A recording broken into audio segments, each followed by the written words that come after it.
क्या इंसान जैसी मखलूक यानी इंटेलिजेंट बीइंग सिर्फ जमीन पर मौजूद हैं या जमीन के अलावा दूसरे सायरों पर भी हो सकते हैं? कुरान एलियंस के बारे में क्या कहता है और साइंस की रिसर्च इस हवाले से क्या है? पहले मैं आपको बताऊंगा कि कुरान इस बारे में क्या कहता है। सूरह फातिहा आयत नंबर 2 में अल्लाह ताला फरमाता है, अल्लाह ताला तमाम आलमीन का रब है। इससे इशारा मिलता है कि आलम या यूनिवर्सेस एक से ज्यादा है। आमतौर पर कहा जाता है कि आलमीन से इंसान, फरिश्ते, जिन और वो सब मुराद है जो एग्जिस्ट करता है, मगर सिर्फ अल्लाह जानता है कि उसने क्या पैदा किया और क्या पैदा कर रहा है।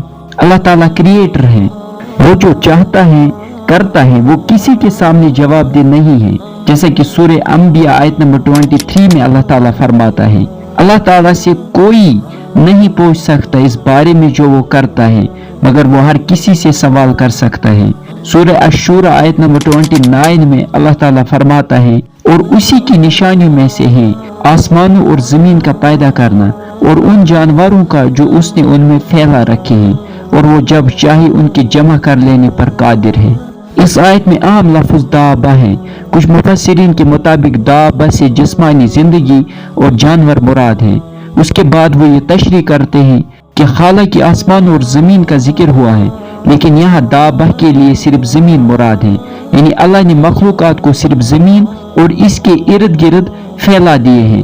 मगर बहुत सारे स्कॉलर्स कहते हैं कि दाबा से हर तरह की जिंदा और चलने वाली मखलूक मुराद है, जो जिस्मानी या दूसरी सूरत में भी हो सकती है। इसमें इंसान, फरिश्ते और जिन भी शामिल हैं। यानी इस अंडरस्टैंडिंग ने मखलूकात को सिर्फ जमीन या 7 आसमानों तक महदूद नहीं रखा, बल्कि उनको कहीं भी पाया जा सकता है। जैसा कि मशहूर मुफस्सिर इमाम राजी रहमुल्लाह ताला भी कहते हैं, ये कहना दूर की बात नहीं है कि अल्लाह ने आसमानों में ऐसी मखलूक पैदा की हो जो जमीन पर रहने वाले इंसानों की तरह चलते फिरते हों, यानी इंसानों की तरह रहते हों, इंसानों की तरह इंटेलिजेंट हों। ये बात भी याद रहे कि इस्लाम हमें इस बात का पाबंद नहीं बनाता कि हम एलियंस या खलाई मखलूक पर रिसर्च करें। हमारे लिए जो जरूरी था वो अल्लाह ने हमें सब अपने पैगंबर के जरिए बता दिया। अल्लाह ने कुरान में हमें जिंदगी का मकसद बता दिया, लिहाजा हमें वक्त गनीमत जानकर अपनी जिंदगी इस्लाम के मुताबिक संवारने की कोशिश करनी चाहिए, ना कि इन मसलों में उलझना चाहिए जिससे हमें कोई फायदा है ना नुकसान। अब साइंसी तहकीक इस हवाले से क्या है? फिजिसिस्ट एनरिको फर्मी ने ये सवाल हैरत से पूछा था कि एलियंस कहाँ हैं, क्योंकि मिल्की वे गैलेक्सी में दूसरे इंटेलिजेंट सिविलाइजेशंस के वजूद की कोई निशानी अभी तक नहीं मिली। इसको फर्मी पैराडॉक्स कहते हैं। इस पैराडॉक्स को साइंस में सॉल्व करने की बहुत अरसे से कोशिश की गई, मगर अभी तक किसी एक थ्योरी पर इत्तेफाक नहीं हो सका।